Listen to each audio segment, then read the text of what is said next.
একদম normal item, কিন্তু এইরকম একটু কায়দা মেরে দিতে পারলেই স্বাদ একদম অ্যাবনর্মাল হয়ে যায়। প্রায় সময় তো বাড়িতে আসছে, একবার এইভাবে বানিয়ে দেখো, বউনিতেই তোমার হাফ থালা ভাত এই দিয়ে কনফার্ম হয়ে যাবে। চেনা চেনা লাগছে?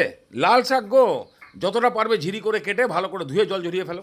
এবারে কড়াইতে 1 চামচ তেল গরম হয়ে গেলেই অল্প করে কালো জিরার 2টো কাঁচা লঙ্কা ফাটিয়ে আর সঙ্গে 1 চামচ মতো এরকম ঝিরি করা রসুন কুচি, বাস এগুলোকে একটু ভাজো। রসুনের কালার চেঞ্জ হয়ে গেলেই অল্প করে পেঁয়াজ, পেঁয়াজকে বেশি ভাজতে হবে না, সামান্য একটু নরম হয়ে গেলেই বাস এবারে শাক। এর উপরে পরিমাণ মতো নুন আর হলুদ দিয়ে 2-3 মিনিট নাড়াচাড়ি করলেই সব একদম নেতিয়ে নিচু হয়ে কড়াই ফড়াই ভিজিয়ে ফেলবে। এবার ঢাকনা দিয়ে লো ফ্লেমে খালি সেদ্ধ করো, মাঝে মাঝে একটু নাড়িয়ে দেবা।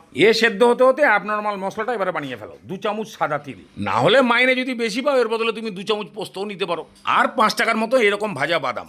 এবারে শাঁকা শুরু করো। তিলের যখনই এরকম একটু ভাজা ভাজা রং এসে যাবে, বাস এবারে নামিয়ে ঠান্ডা করে ঝাল অনুযায়ী কাঁচা লঙ্কা আর অল্প করে জল দিয়ে পিষিয়ে দিতে পারলে একেবারে তাগড়া ফ্লেভারের মশলা তৈরি হয়ে গেল। এইবারে যখনই দেখবা শাকের ডান্ডা ফান্ডা সব সেদ্ধ হয়ে গিয়ে জল খানিকটা টেনে এসছে, বাস ওই তিল বাদাম বাটা দিয়ে দাও, ওপরে অল্প করে একটু চিনি, বাস এবারে 7-8 মিনিট কষিয়ে শুকিয়ে ভর্তা বানিয়ে দিয়ে নিয়ে যাও ভাত পাতে। বিরিয়ানি, পোলাও, কালিয়া এদের মতন হয়তো নাম ডাক নাই, কিন্তু এও থালায় পড়ে গেলে পড়ে। স্বাদের চোটে এই দিয়েই তোমার হাফ থালা ভাত কখন ফিনিশ হয়ে যাবে বুঝতেই পারবে না। এত ভালো টেস্ট হয়, যাদের পাকস্থলী মানি ব্যাগ সাইজের তারা তো এই দিয়ে খেতে খেতেই থলি ভর্তি করে মুখ ধুয়ে ফেলবে। বানিয়ে দেখো, এই গরমেও মন শান্তি করে 2টো ভাত খেতে পারবা।